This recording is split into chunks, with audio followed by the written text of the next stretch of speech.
சின்ன மகாராணி, சுதர்ஷனுடைய வாழ்க்கை நம் வாழ்க்கையோடு ஒன்றி போகிறது. ஆமாம், நானும் அதையே தான் உணர்ந்தேன் மகாராணி.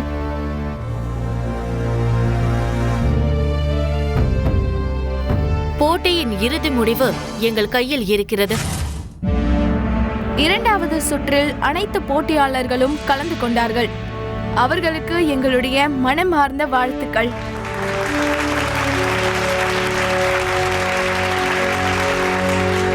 இப்பொழுது நாங்கள் யார் பெயரை கூறுகிறோமோ அவர்கள் 2 அடி பின் செல்ல வேண்டும். ஒன்றும் புரியவில்லை. அதாவது அவர்கள் யார் பெயரை கூறுகிறார்களோ அவர்கள் 3வது சுற்றுக்கு போவார்கள். தாங்கள் கொடுத்த பதிலை பார்க்கும்பொழுது கண்டிப்பாக இங்குதான் நிற்பீர்கள். நான் கூறப்போகும் முதலாவது பெயர் அமைச்சர் கோக்வால்.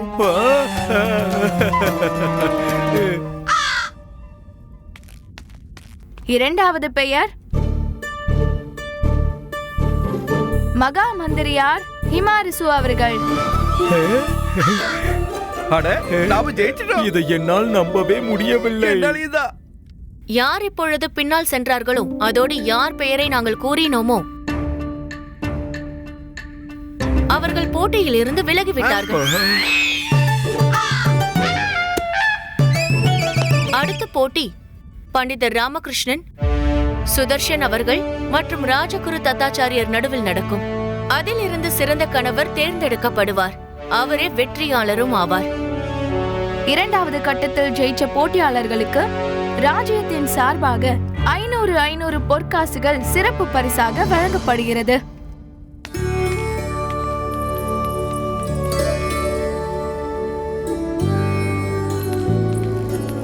இப்பொழுது நாம் கடைசி சுற்றுக்கு செல்ல போகிறோம். அதாவது உயிர் போனாலும் வாக்கு மாறாது. அதோடு நாம் இந்த போட்டியை அரண்மனையின் கோவிலில் நடத்த போகிறோம். நல்லது. நாம் இருக்கும் இந்த விரதத்தை முடிப்பதற்கு முன்பு கடைசி போட்டியையும் நாம் நடத்தி விடலாம் என்று நினைக்கிறேன். இந்த போட்டியில் ஒரே ஒரு கேள்வி கேட்கப்படும். ஆனால் அதற்கு 7 பதில்கள். ஒரு கேள்விக்கு 7 பதில். யாரு இந்த 7 பதில்களையும் கூறுகிறார்களோ அவர்களே வெற்றி பெறுவார்கள். இப்பொழுது அந்த கேள்வியை தங்களிடம் சின்னாதேவி அவர்கள் கேட்பார்கள். கேள்விகளை உங்களிடம் கேட்பதற்கு முன்பு ஒரு விதிமுறையை உங்களிடம் சொல்லிவிடுகிறேன். உங்கள் கைகளில் மணி கொடுக்கப்படும். என்ன மணி?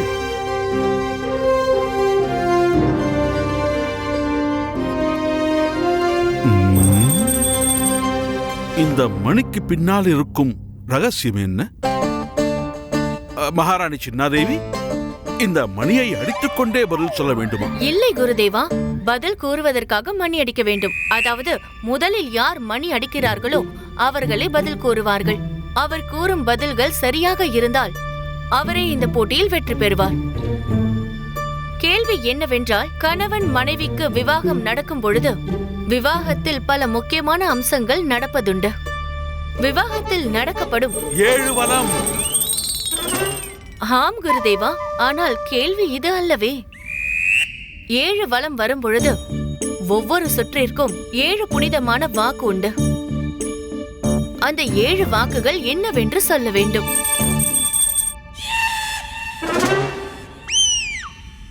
குருதேவா, உங்களிடம் இருந்து ஆரம்பிக்கிறோம். ஏனென்றால் முதலில் மணி அடித்தது நீங்கள் தானே. அந்த 7 வாக்கு என்னவென்று தெரியாதே. பண்டித ராமகிருஷ்ணாவிடம் விட்டு விடலாம். மகாராணி சின்னாதேவி, நான் முதலில் மணி அடித்தது உண்மைதான். ஆனால் அந்த நேரத்தில் உங்கள் கேள்வி முழுமையடையவில்லையே. அதனால் தவறு என்னுடையதுதான். உங்கள் கேள்வி முடிந்தவுடனே முதலில் மணி அடித்தது பண்டித ராமகிருஷ்ணா தான்.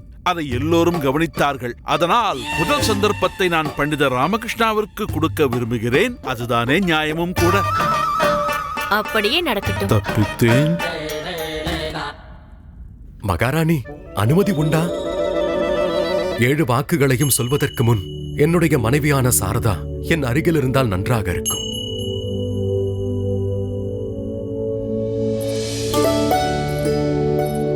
அக்னியை 7 முறை வலம் வருவது 7 வாக்குகளை நிறைவேற்றுவதற்காக.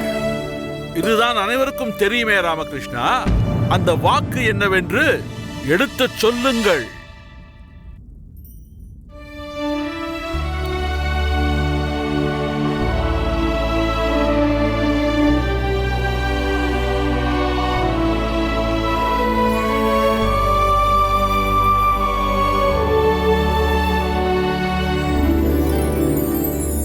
முதலாவது வாக்கு.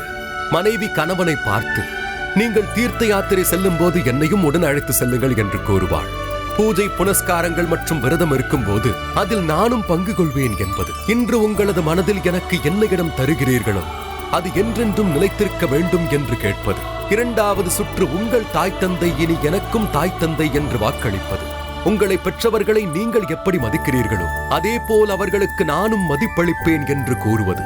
இதே மரியாதையை என் தாய் தந்தைக்கும் தர வேண்டும் என்று கேட்பாள். மூன்றாவது சுற்றில் ஒரு மனைவி தன்னுடைய கணவனை பார்த்து, மற்ற பெண்கள் தாய்க்கு சமம் என்றும் கணவன் மனைவியாக நம்முடைய இந்த பவித்திர பந்தத்தில் வேறு யாருக்கும் பங்கு இல்லை என்று உறுதியெடுப்பது.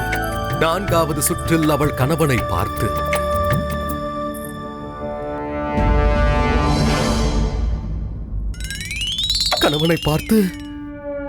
சொல்லுங்கள் சொல்லுங்கள். எதை? என்ன? நீங்கள் மூளையை பயன்படுத்தி ஞாபகப்படுத்தி பாருங்கள். நான்காவது வாக்கு என்னவென்று சொல்லுங்கள். தெரியவில்லையே சாரதா, மறந்து விட்டேனே. குருதேவா, பண்டிதர் ராமகிருஷ்ணா மாட்டிக்கொண்டார். ரொம்ப ரொம்ப முழிக்கிறார். இதைத்தான் நானும் விரும்பினேன். நான்காவது சுற்றில் தன்னுடைய கணவனை அவள் பார்த்து குடும்ப சுமையை அவள் பகிர்ந்து கொள்ள வேண்டும் என்று பார்ப்பாள். அது மட்டும் அல்லாது வரும் காலத்தில் குடும்பத்தில் ஏற்படும் சிக்கலுக்கு தீர்வு காண்பதே உங்கள் கடமை என்று கூறுவாள். ஐந்தாவது சுற்றில் அவள் கூறுவது, ஒரு நிமிடம், மணப்பெண் முன்னே செல்லட்டும். ஐந்தாவது சுற்றில் அவள் கூறுவது, நான் என்ன காரியம் செய்தாலும் கொடுக்கல் வாங்கலாக இருந்தாலும் அதில் கண்டிப்பாக அவர் அறிவுரை சொல்ல வேண்டும். ஆறாவது சுற்றில் அந்த பெண் கூறுவது, அவள் தன் குடும்பத்தாருடன் இருந்தாலும் அல்லது சிநேகிதிகளுடன் இருந்தாலும் அவளை அங்கே அவமானப்படுத்தக்கூடாது, மரியாதையுடன் நடத்த வேண்டும், நன்கு பழக வேண்டும். அது மட்டுமல்லாது ஆறாவது சுற்றில் அவர் எந்த கெட்ட பழக்கத்திற்கும் அடிமையாக கூடாது. ஏழாவது மற்றும் கடைசி சுற்றில் அந்த பெண் கேட்பது, இந்த தருணத்தில் இருந்து கடைசி தருணம் வரை வாழ்க்கை முழுவதும் அவர் அவளை நன்கு பார்த்துக் கொள்ள வேண்டும். நேரம் நல்லதோ கெட்டதோ என்றும் துணையோடு நிற்க வேண்டும். 7 சுற்றும் முடிந்தது.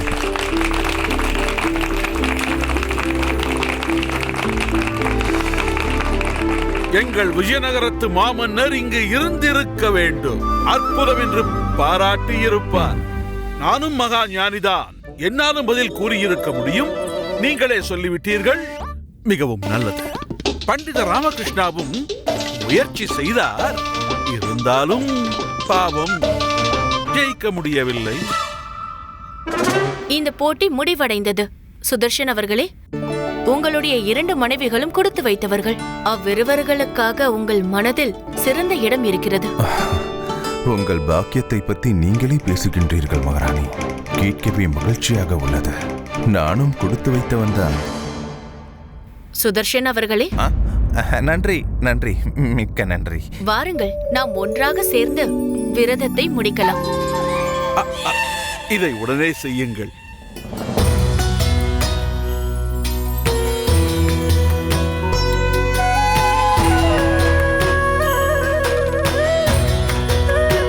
இப்பொழுது யார் சிறந்த கணவன் என்ற போட்டிக்கான முடிவு தர்பாரில் அறிவிக்கப்படும். இன்று யார் சிறந்த கணவன் என்ற போட்டி அருமையாக நடந்து முடிந்தது. போட்டியில் கலந்து கொண்டவர்கள் மட்டும் அல்ல, இங்கிருந்த அனைவருக்குமே இது ஒரு சிறந்த அனுபவமாக இருந்தது. நீங்கள் அனைவரும் வென்றது யார் என்று தெரிந்து கொள்ள ஆர்வமாக உள்ளீர்கள். போட்டியில் ஜெயித்தது யார் என்று தெரிய வேண்டும் அல்லவா? யார் சிறந்த கணவன் என்ற போட்டியில் வெற்றி பெற்றவர் அவர் சிறந்த கணவர் என்ற இலக்கணத்தையே படைத்து விட்டார் என்று கூறலாம். அவர்தான்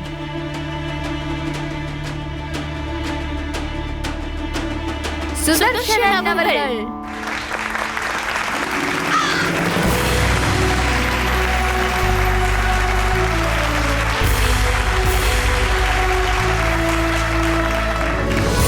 மகாமந்திரியாரே, உத்தரவு மகாராணி.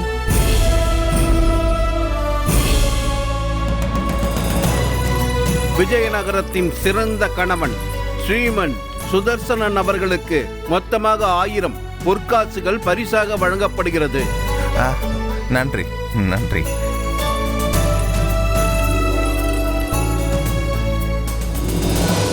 இங்கே நடந்த அற்புதமான போட்டியில் கலந்து கொள்ள ஒரு வாய்ப்பை கொடுத்தீர்கள். அதற்கு நன்றியை தெரிவிக்கிறேன். விஜயநகர மக்களுக்கும் இங்கே இருப்பவர்களுக்கும் நன்றியை தெரிவித்துக் கொள்கிறேன். சுதர்ஷன் அவர்களே, சொல்லப்போனால் இந்த போட்டியில் கலந்து கொண்டு தங்களுடைய சிறப்பை நீங்கள் வெளிப்படுத்தி இருக்கிறீர்கள். ஒரு சிறந்த கணவனாக இருப்பது வெறும் போட்டி மட்டுமல்ல, அது நம் கடமையாகும். இதை நான் தங்களிடமிருந்து கற்றுக்கொண்டேன். சத்தியவாக்கு பண்டிதர் அவர்களே, எந்த காரியத்திற்காக நான் விஜயநகரத்திற்கு வந்தேனோ அது நிறைவேறவில்லை. மகாராணி உத்தரவின்படி நான் உருவாக்கிய ஆயுதத்திற்கு போட்டியாக சிறந்த ஆயுதம் வேண்டும் என்று மகாராணி கூறினார்கள். என்னை கேட்டால் விஜயநகரத்தில் இருந்து கொண்டே நான் செய்ய விரும்புகிறேன். அதற்கு நீங்கள் என்னை அனுமதிக்க வேண்டும். அனுமதி உண்டு. நன்றி, மிக்க மிக்க நன்றி. மகாராணி சின்னாதேவி, இன்று ஒருவேளை மகாராஜா நம்முடன் இருந்திருந்தால் மிகவும் சிறப்பாக இருந்திருக்கும். நாம் அனைவரும் ஒன்று சேர்ந்து அரசு காரியங்களை கவனித்து வருகிறோம். அதன் காரணமாக இங்கு கூடியிருக்கும் அனைவருக்கும் எங்கள் மனமார்ந்த நன்றிகள். இன்னும் உங்கள் சோதனைகள் முடிவடையவில்லை மகாராணி அவர்களே. இனிமேல் தான் உண்மையான சோதனையே வரப்போகிறது. எங்களுடைய வீட்டிற்கு முன்பு மாட்டு வண்டியை நிறுத்த வேண்டாம் என்று பலமுறை சொல்லிவிட்டேன். இது எங்களுடைய இடம். எப்படி சொல்றீங்க? இது போக்குவரத்துக்கான சாலை. இதை ஆட்சேபிக்கிறேன். வண்டியை எடுத்துருங்க. வண்டி இங்க தான் இருக்கும். இந்த விஜயநகரத்துல சாலையில எல்லாருக்கும் உரிமை உண்டு. எடுங்கள். எடுக்க முடியாது. எடுக்க வேண்டும். முடியாது. எடுத்து விடுங்கள்.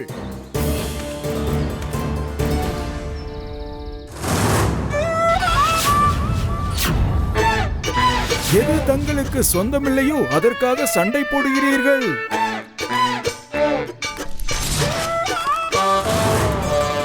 அட, இவருதான் முல்லா நசுருதீனா?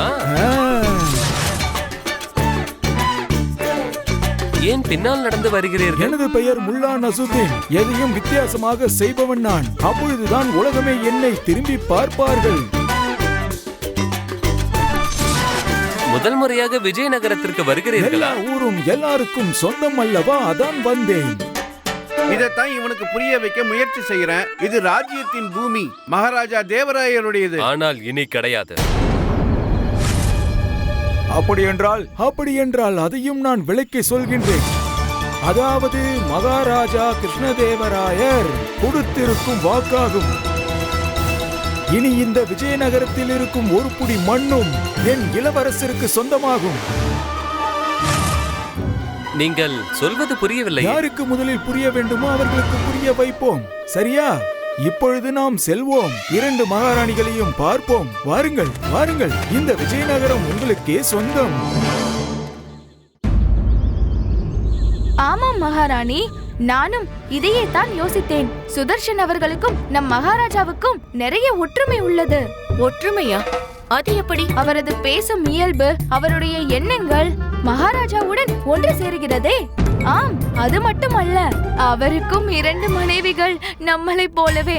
ஒருவளோ உங்களைப் போல சங்கீத பிரியை, இன்னொருவள் என்னைப் போலவே பொம்மை பிடித்தவள். அப்படி என்றால் இது தற்செயலா அல்லது? கண்டிப்பாக இது தற்செயலாகத்தான் இருக்கும். இவ்வளவு பெரிய உலகத்தில் இருவரின் எண்ணங்கள் ஒத்துப்போவது ஒரு இயல்பான விஷயமாகத்தான் இருக்கும். இருந்தாலும் நாம் இருவரும் வித்தியாசமானவர்கள். நம்மை போல இந்த உலகத்தில் யாருமே இருக்க முடியாது. அப்படித்தானே சொல்லுங்கள். வாழ்த்துக்கள், வாழ்த்துக்கள் குருதேவரே. இந்தாருங்கள், லட்டு சாப்பிடுங்கள். லட்டு லட்டு. நான் தோற்று போனதற்கு என்னிடம் லட்டு வந்து கொடுக்கிறாயா? நீ இல்லை குருதேவா, எங்கள் மனதில் எந்த ஒரு கலங்கமும் இல்லை. என்னிடமே வாக்குவாதமா? வெட்கமாக இல்லை? ஏமாற்றுக்காரனே, நயவஞ்சகனே, என்னுடைய சிஷ்யனாக இருந்து கொண்டு என்னை பற்றிய புறம் பேசுகிறாயா? குருவே, இதுவரை எங்களுக்காக நீங்கள் என்ன செய்தீர்கள்? என்ன சொன்னாய் முட்டாள்? நாங்கள் முட்டாள் அல்ல. மூழ்கனே, அறிவிலி, புத்தி இல்லாதவனே. அப்படி என்றால் நீங்களும் கேளுங்கள். நாங்கள் முட்டாள் என்றால் நீங்களும் முட்டாளுக்கு குருவாவீர்கள்.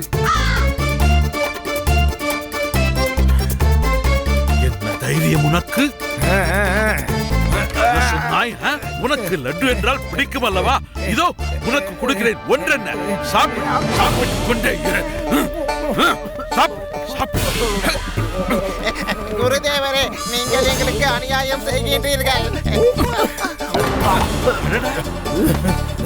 உனக்கு லட்டு கிடைக்கவில்லையே என்று உனக்கு ரொம்ப வருத்தமா? இதோ உனக்கும் கொடுக்கிறேன். சாப்பிடு. கடவுளே பக்தனுக்கு பிரசாதம் ஊட்டுகிறார். இந்த பாக்கியம் எனக்கு எப்போது கிடைக்கும்? பேசாது. சொந்த புத்தி இல்லாத சிஷ்யர்கள் எந்த ஒரு காரியத்துக்கும் லாயக்கில்லை. உங்களை வளர்த்ததுக்கு பதிலாக நான் என்ன சொல்கிறீர்கள்? நாயை வளர்த்திருக்கலாம். முட்டாளே, என்னது நாயா?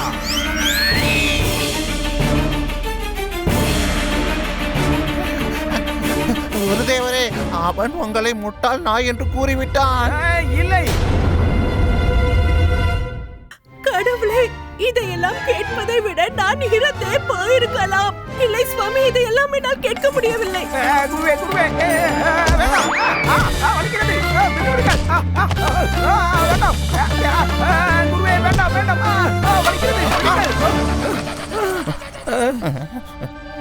தனி, இது உன்னுடைய வேலை. உன்னால் தான் இது நடந்தது. இதற்கு மிக அற்புதம். என்ன ஆச்சரியம்! சிஷ்யர்களுடன் இவர் விளையாடிக் கொண்டிருக்கிறார். சுவாமி, போதும். இதற்கு மேல் வேண்டாம். உங்கள் சிஷ்யனாக நான் இருக்க போவதில்லை. இருக்க வேண்டாம், தேவையே இல்லை. நீங்கள் தோற்பீர்கள் என்று முன்பே தெரியும். அதனால் பண்டிதர் ராமகிருஷ்ணனை தோற்கடிக்கும் எண்ணத்தை விட்டு விடுங்கள். இதோடு விட்டு விடுங்கள்.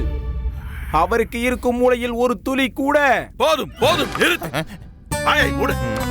அவன் தான் மிகுந்த அறிவாளி பண்டித ராமகிருஷ்ணா. போங்கள், அவனிடமே போங்கள். அவனுக்கு சிஷ்யனாக இரு. வாதனி, நாம் இங்கு இருக்கவே கூடாது. பண்டிதர் ராமகிருஷ்ணனுக்கு சிஷ்யனாகலாம். வா வா வா. விடு, என்னை விடு. இந்த லட்டை பிடி. நான் என் குருதேவரை விட்டு எங்கேயும் வரப்போறதில்லை. மிகவும் சந்தோஷம். இந்த கிழவனுக்காக நம்மளுடைய நட்பையை இழந்து விட்டாய். முடிவை பல நாட்களுக்கு முன்னே எடுத்திருக்க வேண்டும். சுவாமி வேண்டாம். கேளுங்கள் ராஜகுரு தத்தாச்சாரியாரே, நானும் ஒரு நொடியும் இங்கு இருக்க விரும்பவில்லை. பண்டிதர் ராமகிருஷ்ணனிடமே சிஷ்யனாக போகின்றேன்.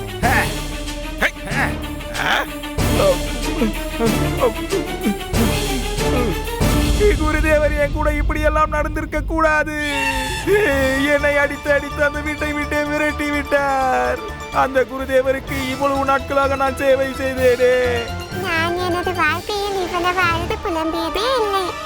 இந்த முட்டாள் ஏன் இப்படி அழுகிறான்? நீங்கள் தோத்து போனதை கொண்டாடவே நான் லட்டு எடுத்துக்கொண்டு அங்கு போனேன். ஆனால் என்னை அடி என்று அடித்து விட்டார். இப்பொழுது என்னை வீட்டை விட்டே விரட்டி விட்டாரே. போதும் மணி, அழுகையை நிறுத்துங்கள். என்ன நடந்தது என்று கூறுங்களேன். ஆமாம், தனி எங்கே? நீங்கள் இருவரும் நெருங்கிய நண்பர்கள், எப்போதும் ஒன்றாக இருப்பீர்களே. நண்பன் நண்பன் நண்பன். இவன் ஒரு நண்பனா? எனக்கு குருதேவர் தான் எல்லாமே. அவரை தாண்டி எனக்கு எதுவும் வேண்டாம். அவன் உங்களுக்கு சிறந்த சிஷ்யனாக இருக்கவே இல்லை குருவே. அவனுக்காக நீங்கள் எவ்வளவோ செய்தீர்கள். இருந்தாலும் அவனை போல் ஒரு மூடன், நன்றி கெட்டவன் உங்கள் மகத்துவத்தை புரிந்து கொள்ளவில்லை. ராமகிருஷ்ணன் அவர்களே, தங்களுக்கு மிகுந்த சேவையை நான் செய்வேன். என்னை சிஷ்யனாக்கி விடுங்கள். வாருங்கள், என்னுடைய வேண்டுகோளை ஏற்றுக்கொள்ளுங்கள். சிஷ்யனாக என்னை ஏற்றுக்கொள்ளுங்கள் பண்டிதர் ராமகிருஷ்ணா. இப்பொழுது உங்கள் குருதேவர் அந்த கிழவனின் பெயரை சொல்லாதே. என்னை பொறுத்தவரை இறந்து விட்டான். இனிமேல் அவன் எனக்கு குருதேவனே கிடையாது. குருதேவரே, நீங்கள் அவனை சிறப்பான இடத்தில் வைத்தீர்கள். அப்புறம் எல்லா கல்வியும் கொடுத்தீர்கள், மரியாதையும் தந்தீர்கள். ஆனால் அவனோ உங்களை நிராகரித்து விட்டு போய்விட்டான். அதுவும் பண்டிதர் ராமகிருஷ்ணனிடம் போய்விட்டான்.